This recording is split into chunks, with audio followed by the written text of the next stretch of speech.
வணக்கம் மக்களே, welcome to Priyo TV and this is a show of hifi. இன்னைக்கு நம்ம தியேட்டர் அண்ட் ஓடிடியில் ரிலீஸ் ஆன மூவிஸை பற்றி தான் இந்த ஷோவில் நம்ம பார்க்க போகிறோம். வாங்க ஷோக்குள்ளே போகலாம்.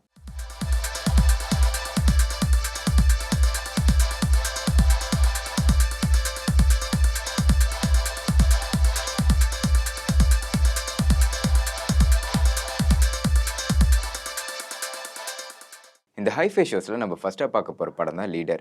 லெஜெண்ட்னு ஒரு படம் வந்ததுக்கப்புறம் லெஜெண்ட் சரவணாக்கு நிறைய கிரிட்டிசைஸ்லாம் வந்துச்சு. இவர் மேக்கப் சரியில்லை, இவரோட பாடி லாங்குவேஜ் சரியில்லைன்ட்டு. ஆனால் இந்த லீடர் வந்ததுக்கப்புறம் அவரை கிரிட்டிசைஸ் பண்ண எல்லா வாயையும் அடிச்சிருக்காருன்னு தான் சொல்லணும். இந்த படத்தில் லெஜெண்ட் சரவணாவோட ஸ்க்ரீன் ப்ரெசன்ஸ்லாம் படத்துக்கு ரொம்ப மாஸ் எலிமெண்ட்டாகவே இருக்குது. குறிப்பாக அந்த அப்பா பொண்ணுக்கான கெமிஸ்ட்ரிலாம் படத்துக்கு ரொம்ப அழகாகவே அமைஞ்சிருக்கு. படத்துக்கு மியூசிக்கும் சரி, மேக்கிங்கும் சரி ரொம்பவே நல்லா பண்ணியிருந்திருக்காங்கன்னு தான் சொல்லணும். ஒரு நல்ல என்டர்டெயின்மெண்ட்டான மூவி தியேட்டர்ஸ்லேயே அவைலபிளாக இருக்குது. நீங்கள் இந்த வீக்கெண்ட் ஃபேமிலியோடு சேர்ந்து ஏதாவது ஒரு படம் பார்க்கணும்னு நினச்சிட்டு இருக்கீங்களா? அப்போ இந்த படம் உங்களுக்கானதாக தான் இருக்கும்.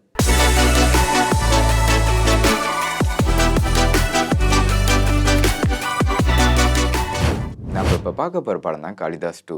பரத் படனாலி அது ஃபேமிலி கொண்டாடுற படமாக தான் இருக்கும். ஒரு சில படம் அவருக்கு சரியாக போனதுனால அவர் ரொம்ப டவுன்ஃபாலை பார்த்துட்டு தான் இருந்தார்.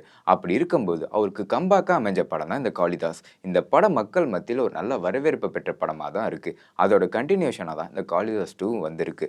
இந்த படமும் அவர் எதிர்பார்த்த மாதிரியே மக்கள் மத்தியில் ஒரு நல்ல வரவேற்பை பெற்ற ஒன்றா தான் இருக்குது. இந்த படத்தோட ஒன்லைன் என்னென்னா, இதில் ஒரு குழந்தை இறந்து போயிடும். அந்த குழந்தை இறப்புக்கு யார் காரணம், இதுக்கு பின்னாடி இருக்க கிரைம் என்ன, சின்ன சின்ன க்ளூவை வச்சு அதை எப்படி கண்டுபிடிக்கிறாங்கிறத இந்த படத்தோட ஒன்லைனாவே இருக்கு.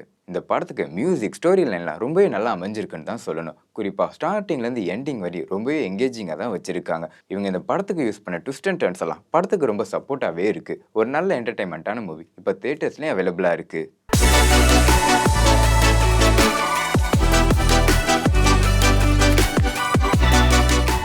சரி மக்களே, இப்போ ஓடிடியில் ரிலீஸ் ஆன மூவிஸை பற்றி பார்க்கலாம் வாங்க. இப்போ நம்ம பார்க்க போகிற படம் தான் ஹே பல்வந்த். இந்த படம் ஒரு டார்க் காமெடி ஜேர்னரில் தான் இருக்குது. தெலுங்கில் வந்த படம் இப்போ தமிழ் டப்போட ஓடிடியில் அவைலபிளாக இருக்குது. இந்த படத்தோட ஒன்லைன் என்னென்னா, இதில் வர ஹீரோட அப்பா ஒரு சீக்ரெட்டாக ஒரு பிஸ்னஸ் பண்ணிகிட்டு இருப்பாங்க. அந்த பிஸ்னஸ் அவங்க பையனுக்கு தெரிஞ்சதுக்கப்புறம் ரொம்ப ஷாக் ஆகுறாங்க. அது என்ன பிஸ்னஸ், அது ஏன் அவங்க பண்ணுறாங்கன்ட்டு ஒரு ஃப்ளாஷ்பேக் சீன்ஸ் எல்லாம் வைப்பாங்க. அந்த சீக்ரெட் பிஸ்னஸை ஜஸ்டிஃபை பண்ணுற மாதிரி சில சீன்ஸ் எல்லாம் அமையப்பட்டிருக்குது. அது என்ன பிஸ்னஸ்ன்னு கொஞ்சம் ஈகராக இருக்குல்ல, இந்த படம் பற்றி நீங்கள் தெரிஞ்சுக்கோங்க. இந்த படத்தில் நிறைய டார்க் ஹியூமர்லாம் இருக்கிறதுனால அடல்ட்ஸ்க்கு கண்டிப்பாக இந்த படம் பிடிக்கும் தான் இருக்கு. இந்த படத்தோட ஸ்டோரி லைன்ல படத்துக்கு ரொம்ப பெரிய ப்ளஸ் பாயிண்டாவே இருக்கு. மேக்கிங் இந்த படத்தை ரொம்ப நல்லாவே கொண்டு வந்திருக்கு. ஒரு நல்ல என்டர்டெயின்மெண்ட்டான மூவி தமிழ் டப்போட இப்போ ஓடிடிலையும் அவைலபிளா இருக்கு.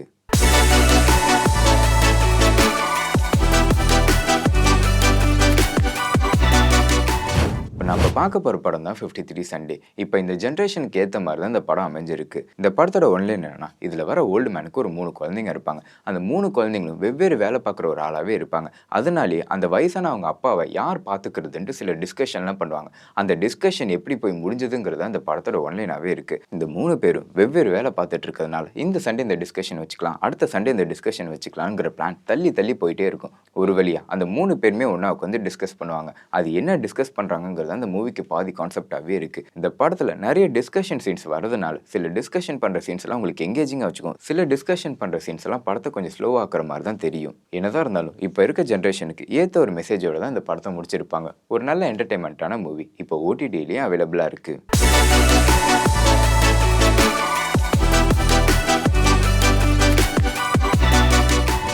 நம்ம இந்த ஹைஃபை ஷோஸில் அடுத்ததான் நம்ம ஒரு வெப் சீரிஸ் தான் பார்க்க போகிறோம். இந்த வெப் சீரிஸோட பேர் தான் காசர்கோடு எம்பசி. இந்த வெப் சீரிஸில் மொத்தம் 7 எபிசோட் இருக்குது. ஒவ்வொன்றும் ஒரு மினி சீரிஸ் மாதிரி தான் இருக்குது. இந்த வெப் சீரிஸோட கான்செப்ட் என்னென்னா, போலி பாஸ்போர்ட்டுக்கு பின்னாடி இருக்க கிரைமை பற்றி தான் இருக்குது. இந்த வெப் சீரிஸை கொஞ்சம் டெவலப்பாக ரொம்ப லென்த்தாக காமிக்கணுன்ட்டு நிறைய தேவையில்லாத சீன்ஸை வச்ச மாதிரி தான் இந்த வெப் சீரிஸில் இருக்குது. இதில் வர 2-3 எபிசோட்லாம் ரொம்ப ஸ்லோ டவுனாக இந்த வெப் சீரிஸ்லேருந்து நம்மளை டைவர்ட் பண்ணுற மாதிரி தான் இருக்கும். இந்த வெப் சீரிஸோட ஸ்டோரி லைன் மேக்கிங்லாம் கொஞ்சம் பெட்டராக இருந்தால் இந்த வெப் சீரிஸோட தாக்கம் ரொம்பவே நல்லா இருந்திருக்குன்னு தான் சொல்லணும். இப்போ இந்த வெப் சீரிஸும் தமிழ் டப்போட ஓடிடியில் அவைலபிளாக இருக்குது.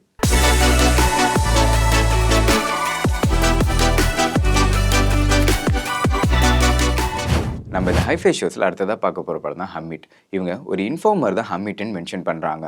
நார்த் கொரியாவுக்கும் சவுத் கொரியாவுக்கும் ஒரு இன்ஃபார்மர் கிடைக்கிறாங்க. அந்த இன்ஃபார்மரை எப்படி தக்க வச்சுக்கிறாங்கிறது இந்த படத்தோட ஒன்லைனாகவே இருக்குது. இதில் அந்த சவுத் கொரியாவில் இருக்க ஏஜென்ட்டை ரொம்ப நல்லவங்களாக தான் காமிச்சிருப்பாங்க. அந்த இன்ஃபார்மரை எப்படி பாதுகாக்கணும், எப்படி காப்பாற்றுங்கிறதா இவரோட கான்செப்டாகவே இருக்கும். ஆனால் அந்த நார்த் கொரியாவில் இருக்கவங்க கூட இருக்கவங்களே வேலை பார்க்காம அவங்களே ஸ்பை பண்ணுற ஒரு ஆளாக தான் இருப்பாங்க. இவங்க 2 பேர்கிட்ட இருந்து அந்த இன்ஃபார்மர் என்னென்ன பண்ணுறாங்கிறது இந்த படத்தோட கான்செப்டாகவே இருக்குது. இந்த படத்தில் ஸ்டார்டிங்லேருந்து எண்டிங் வரையும் ரொம்பவே ரொம்பவே நல்ல எங்கேஜிங்காக தான் வச்சுருக்காங்க. இந்த படத்தில் வர ட்விஸ்ட் அண்ட் டர்ன்ஸ் கூட ரொம்பவே எங்கேஜிங்காக தான் வச்சுருக்கு. ஒரு நல்ல என்டர்டெயின்மெண்ட்டான மூவி இப்போ ஓடிடியில் தமிழ் டப்போட அவைலபிளாக இருக்குது.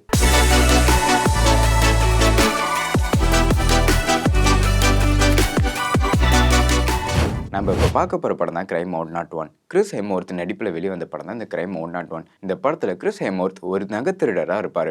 ஆனால் அவருக்கு சில எத்திக்ஸும் இருக்கும். யாரையும் துன்புறுத்தக்கூடாது, யாரையும் கொலை பண்ணக்கூடாதுன்ட்டு. இவங்க இந்த நகையெல்லாம் திருடிட்டு ஹைவே 101ல் தப்பிச்சு போயிடுவாங்க. அதுக்கப்புறம் இந்த படத்தோட ஹீரோ வந்து இன்னொருத்தவங்களை மீட் பண்ணுவாங்க. அவங்கள மீட் பண்ணும்போது அவங்க 2 பேரும் சேர்ந்து ஒரு பெரிய ஹைஸ்ட்டுக்கு பிளான் பண்ணிட்டு இருப்பாங்க. இது அந்த போலீஸ்காரங்க தடுத்தாங்களா இல்லையாங்கிறது அந்த படத்தோட ஒன்லைனாகவே இருக்குது. இந்த படத்தில் அந்த தீஃப்க்கு போலீஸ்கான கேரக்டர் டிசைனிங்லாம் ரொம்பவே நல்லா அமைஞ்சிருக்குன்னு தான் சொல்லணும். குறிப்பாக ஹாலிவுட் படம்னாலே ஸ்டைலிஷ் விஷுவல் ஆக்ஷன் சீக்வன்ஸ்க்குலாம் ரொம்ப இம்பார்ட்டன்ட் கொடுத்து தான் எடுத்திருப்பாங்க. அதே மாதிரி இந்த படத்தையும் ரொம்பவே கிராண்டான விஷுவலோட தான் எடுக்கப்பட்டிருக்கு. இந்த படத்தில் இந்த ஹைஸ்ட் சீன்ஸ் எல்லாம் ரொம்பவே எங்கேஜிங்காக தான் கொண்டு போயிருந்திருக்காங்க. கிறிஸ் ஹெம்வொர்த்தோட சீன்ஸ் எல்லாம் படத்துக்கு ரொம்ப மாஸ் எலிமெண்ட்டாக தான் இருக்கு. ஒரு நல்ல என்டர்டைன்மெண்ட்டான மூவி இப்போ தமிழ் டப்போட ஓடிடியில் அவைலபிளாக இருக்கு.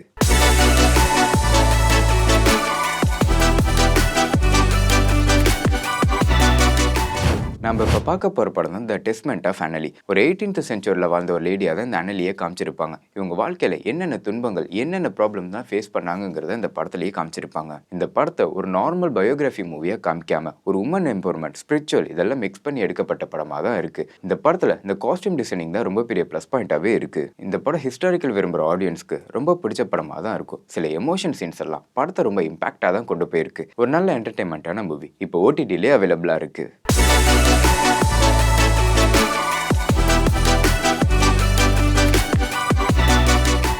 நம்ம இப்போ பார்க்க போகிற படம் தான் டாலி. இந்த படம் ஒரு டிஃப்ரெண்டான ஹாரர் ஜானரில் தான் இருக்குது. இந்த படத்தில் 2 கப்பல்ஸ் வந்து காட்டுக்கு கேம்ப் போவாங்க. அப்படி அவங்க போகிற வழியில் நிறைய டால்ஸ் எல்லாம் கண்டெடுப்பாங்க. அப்படி இருக்கும்போது ஒரு டால் மாஸ்க் போட்ட ஒருத்தங்களை காப்பாற்றுறதுக்காக போவாங்க. ஆனால் அந்த டால் மாஸ்க் போட்டிருக்கவங்க இவங்களை அட்டாக் பண்ணி அந்த பொண்ணை கடத்திட்டு கூட்டிகிட்டு போயிடுவாங்க. அந்த டால் மாஸ்க் போட்டவங்களை இந்த பொண்ணை கடத்திட்டு போய் அவங்க பொண்ணை வச்சு வளர்க்கலான்னு தான் பார்ப்பாங்க. அதுக்கப்புறம் கதையில் என்னென்ன ட்விஸ்ட் அண்ட் டர்ன்ஸ் சுவாரஸ்யமாக என்னென்ன நடந்துச்சுங்கிறது அந்த படத்தோட ஒன்லைனாகவே இருக்குது. இந்த படத்தில் நிறைய டிஸ்கஸ்டிங் சீன்ஸ் எல்லாம் வரதுனால 18 வயசுக்கு மேலே இருக்கவங்க மட்டும் பாருங்க. இந்த படத்தோட பெரிய பிளஸ் பாயிண்டே மேக்கிங் தான் சொல்லணும். ஏன்னா ரொம்பவே த்ரில்லா தான் இந்த படத்தை கொண்டு போயிருந்திருப்பாங்க. ஸ்டார்டிங்ல இருந்து எண்டிங் வரையும் ரொம்பவே எங்கேஜிங்கோட தான் கொண்டு போயிருப்பாங்க.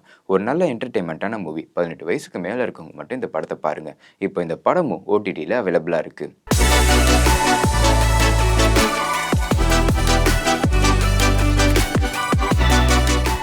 நம்ம இப்போ பார்க்க போகிற படம் தான் ஈஷா. தெலுங்கில் வந்த படம் இப்போ தமிழ் டப்போட ஓடிடியில் அவைலபிளாக இருக்குது. ஒரு டிஃப்ரெண்ட்டான ஹாரர் ஜானரில் தான் இந்த படம் வந்திருக்கு. இந்த படத்தோட ஒன்லைன் என்னென்னா, இதில் வர ஒரு 4 ஃப்ரெண்ட்ஸு சேர்ந்து போலியாக பேய் ஓட்டுறவங்கள எக்ஸ்போஸ் பண்ணுறதா இவங்களோட வேலையாகவே வச்சுருக்காங்க. அப்படி இருக்கும்போது ஒரு டாக்டர் வந்து அவர் பேயும் ஓட்டுறாங்கன்னு சொல்லிட்டு இவங்களுக்கு தெரிய வருது. அப்படி இவங்க அந்த டாக்டரை பார்க்கும்போது அந்த டாக்டர் வந்து இவங்ககிட்ட என்ன சொல்கிறாங்கன்னா, நான் சொல்கிற பங்களாவில் ஒரு 3 நாள் இருங்கன்னு சொல்கிறாங்க.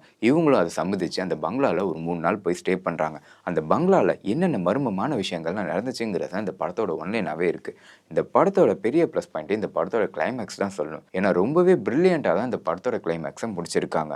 இந்த படத்துக்கான மியூசிக்குமே படத்துக்கு ரொம்ப பெரிய பில்லராகவே இருக்குது. இந்த படத்தோட ஸ்டார்டிங்லேருந்து எண்டிங் வரையும் நெக்ஸ்ட் என்ன நடக்க போகுதுங்கிறத ரொம்பவே சஸ்பென்ஸாக தான் வச்சுருக்காங்க. ஒரு நல்ல என்டர்டெயின்மெண்ட்டான மூவி இப்போ ஓடிடியில் தமிழ் டப்போட அவைலபிளாக இருக்குது. நீங்கள் ஹாரர் விரும்புகிற ஆடியன்ஸா அப்போ இந்த படம் உங்களுக்கானதாக தான் இருக்கும்.